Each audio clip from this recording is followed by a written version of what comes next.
po ang nagsabi nito, mga nagbigay ng tips dito, no? So, 11 dietitians weigh in. Pinaka-source natin dito is actually Susan Bowerman. No, sino po ba si Susan Bowerman? She is actually ano po, education and training sa nutrition po, no? Worldwide Nutrition of Herbalife po, no? Senior Director po siya.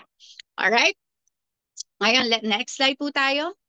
'Di ba? So the question is, what is the best way to lose weight and keep it off? Sige nga, guys. So palagay ninyo, meron ba? May idea kayo? Paano nga kaya yung gagawin? Wow, wait lang, lalaglag yung isa kong internet. It's okay. Hold on lang. Guys, pindot naman yung recording, no? Ayan. Thank you po sa mag-record, ha? Ayan, thank you. So guys, ano po, with Herbalife po, Herbalife actually has this global nutrition philosophy.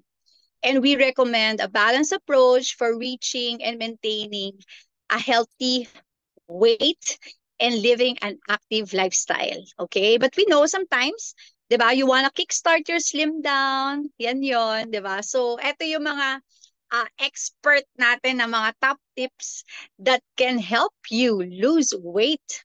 Okay? And of course, lose weight fast and keep it off. Alright? Ngayon, next slide po tayo. Ay, sorry. Balik lang po dun sa una natin. So we have this practical advice from our dietitian, nutritionist. Okay? The first one is, eto, tip number 1. Learn. Ayan, number 1 po tayo. So learn how to read food labels. Ayan. Sino po dito yung dati sa ano lang, pagka nag-shop, nag-grocery, shoot lang ng shoot sa cart. Kumbaga, pagka nag-online shopping kayo, add to cart lang kayo. No? So this time, sabi nga din, no, knowing exactly what you eat and drink is important when you're watching your weight. Kumbaga, you just really don't put anything na makita mo dyan sa loob ng yung bibig. Diba? And yun din po, no, learning to read food labels helps as it gives us information on calories, yung nutrient content, pati po yung serving size. Okay, so yun yung maganda. Na iintindihan po natin, oops, ilang calories ba ito? Ano bang mga nutrients ang makukuha ko dito? Okay, pati yung serving size po.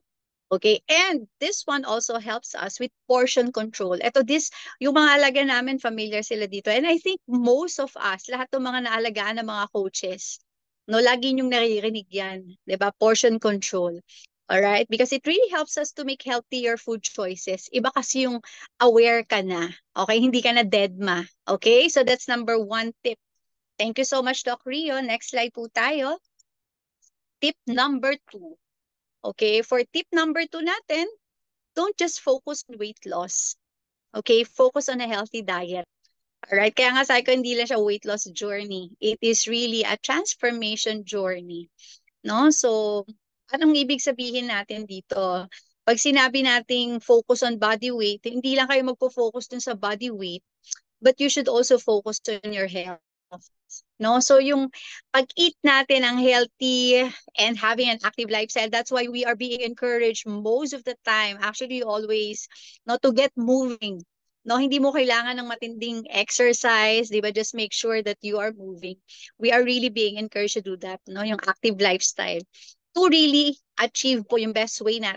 Actually, it's a best way po, no, to achieve a healthy body composition. So, keep your focus. Ito, sabi to ng dietitian natin, no, si Ana Cristina Gutierrez from Costa Rica po siya.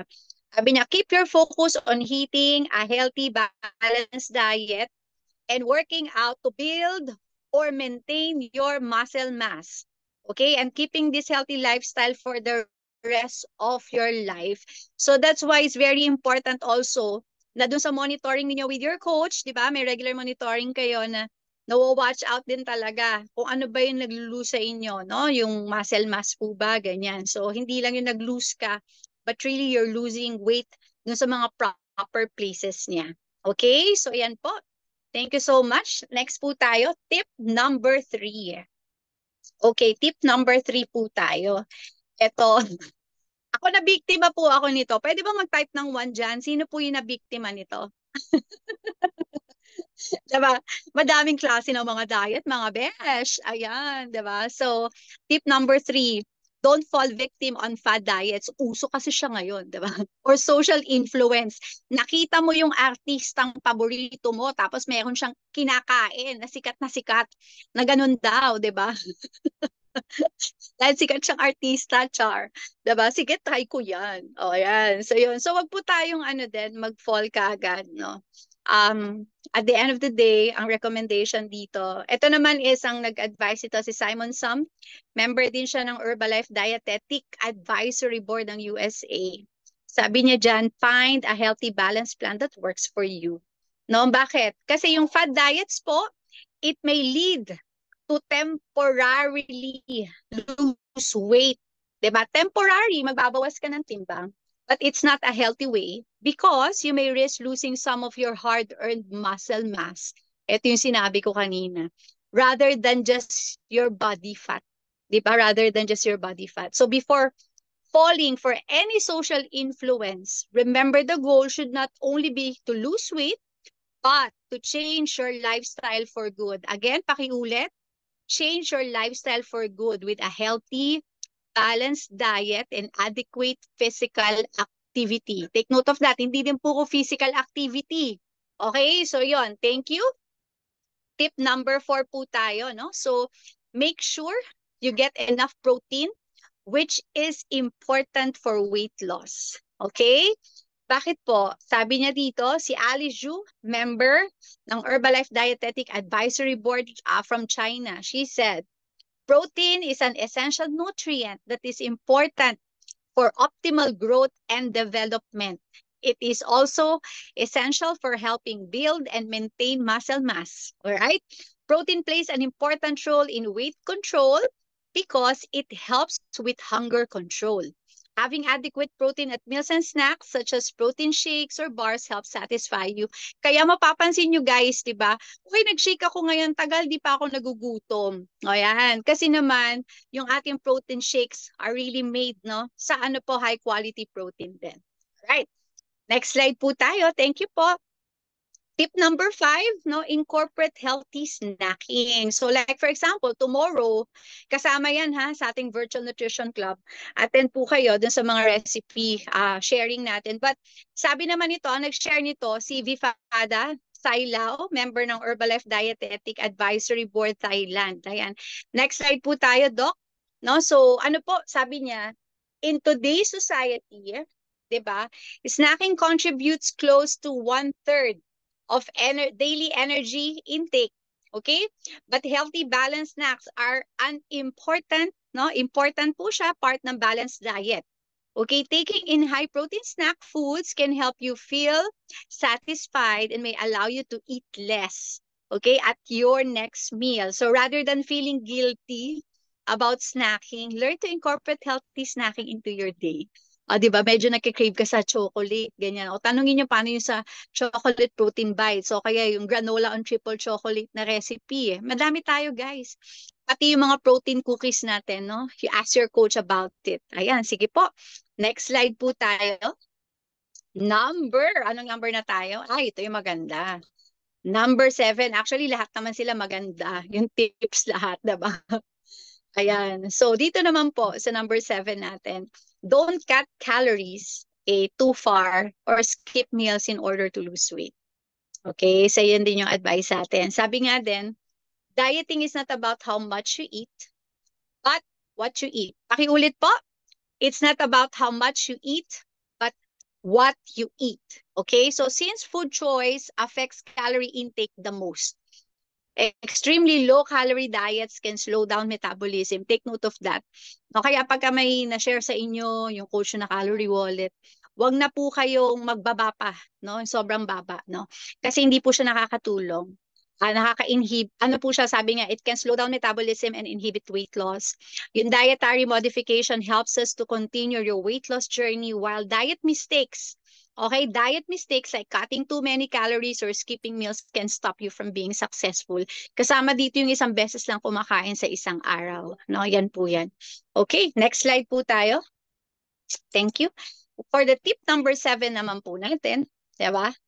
Ayan, si Hannah Jiang naman po din, from South Korea naman ang nag-suggest nito din. Aim for at least 30 minutes of activity per day. Ilan po? At least 30 minutes. Okay? So one of the benefits of regular exercise is that it helps burn calories, all right? Which can help with weight loss and weight maintenance. Ang ano din natin dito, yung mga regular moderate activity can also help release stress. Pwede po bang mag-type ng one dyan? Sino po ang hindi stress today? Wow! Ayun. But anyway, going back, sabi niya din dyan, think of ways to work more activity into your day. So for example, exit ka po, dito kasi ano no, exit the subway siya eh. Or bus 2 or 3 stops before your final destination and then walk the rest the way on foot. So example, nasa work ka, mataas yung building, 'di ba? So instead na gumamit ka ng elevator, ay pwede ka naman maghagdan ka na lang pababa. O, 'di ba? Yan po siya. Yun yung typical example natin, no? Ayan po. O kaya malapit lang naman, huwag ka na mag-tricycle papunta ng bahay nyo, maglakad ka na lang, makakatipid ka pa sa pamasahe mo. Nakapag-burn ka pa ng calories, baby. Ayan, sige. So next slide po tayo. Ayan, tip number 8 po, no? So, learn ways to prepare quickly healthy meals. Quick healthy meals. Guys, you know what? That's why I really love Herbalife, no? Yung mga ano natin, products natin kasi talaga ang bilis lang niyang i-prepare lahat. No, sabi din niya dito, nagsabi naman nito, guys, si Michelle Ricker. She's a Herbalife dietetic advisory board natin, taga USA po siya. No? Sabi niya, planning ahead for your meals will help determine what ingredients you need to purchase and help you stock your refrigerator, freezer, and pantry so you can prepare quick, healthy meals. Pre-preparing foods, okay, helps too. Focus that require longer cooking time, such as beans and whole grains, can be cooked in large quantities and then kept in the freezer. Wow, pwede pala yun, no? To be used at another time. Okay, vegetables can be washed and dried in advance for use during the week. Okay, eating healthy is a great start to living a healthier lifestyle. But cooking healthier is the perfect way to help you maintain this healthy living. 'Di ba? Kasi syempre, 'di ba, pag nakapag-prepare naman talaga tayo, hindi na tayo mapo-force na sige magpa-deliver na lang kasi hindi tayo nakapaghanda. Okay, so yan po siya. Next slide po tayo. Thank you. So we have the tip number 9. Ito, nako, sinong pamilyar dito sa word na portion control, no? So sabi din, tip number 9, si Clara Luzia Valderrama naman po, no? Taga Colombia naman po itong dietetic advisory board member natin na to. Sabi niya, learn ways to practice portion control. Okay, portion control, ano nga ba yon, no? Key factor po ito in weight control. So if you learn to control portion sizes, you can reduce your total calorie intake. Alright, so to reduce portions, try using smaller plates. Okay, may tip na ganyan ha. Try using smaller plates, glasses, utensils, and serving spoons. It also helps to always put your portion on a plate or bowl rather than eating directly from packages, which can lead to overeating. So bottom line guys, wag po kayong kumain diretso sa kaldero. Okay, lagay po ninyo siya sa ano talaga, sa serving ano natin. Okay, so yun po. Ayan, next po tayo. Thank you so much. And of course, no, yung tip number 10 natin. Ito, ano tayo, we are with you. Nakita nyo kanina, no? So we set, sabi, tip number 10. Okay, ang nag-share naman ito si Aria Novitasari, okay, from Indonesia, na ano natin, dietetic advisory board member natin. Sabi niya, set and celebrate milestones during your weight loss journey. Diba? So yung mga kasali dyan sa marathon or kagaya yung sa amin din, no, na fit, ano po, healthier and fit citizen, diba? So, we have a recognition daily. Diba? Pati mga coach ninyo, guys, diba? 0.2 something pound, gumalaw, 0.1, my gosh, ang ingay sa nutrition club, no? Bakit po? Sabi niya dito, si Miss Aria, celebrating every milestone is important to your weight loss effort, no? Because it keeps us looking at how far you've come and how far you have to go. 'Di ba? May nakikita kayo niyan sa ano, sa social media, malayo ano 'yan, malayo pa pero malayo na, 'di ba? And when it comes to weight loss, a slow and steady pace, okay, always seem to win the race. Okay? But that pace can feel frustrating at times. So set plenty of little milestones, guys, along the way, and find ways to reward yourself. So you might want to buy a new article of clothing or treat yourself to a massage, di ba? Naku, meron akong kilala diyan, kailangan na bumili ng bagong damit kasi ang luluwag na ng damit niya. Ayan. Again, remember, you deserve it after all your hard work. Diba? So, yan po siya. Ayan. And of course, last but not the least, ang tip number 11 natin. This is from, of course, Susan Bowerman. Ang sabi niya, my best tip on weight loss, sabi niya dyan, personalize your plan. Oh, coach, anong ibig sabihin nun? Anong ibig sabihin ni Susan Bowerman? No? Sabi niya, share ko guys sa inyo, ito yung sabi niya. The best weight loss plan is one that takes into account your lifestyle. Again, ano daw po yun? Your lifestyle. Your usual eating patterns, your likes and your dislikes. In other words, it's uniquely yours. Okay? Sa'yo lang yun. Hindi siya pwede sa iba kasi ikaw yan. It may take some time to figure out what works for you, but it's important. Okay? Because the healthy behaviors you adopt now to lose weight are the same ones that will help you keep that weight off. Okay? So sabi niya din dito, the point is this, there are plenty of paths that lead to the same endpoint.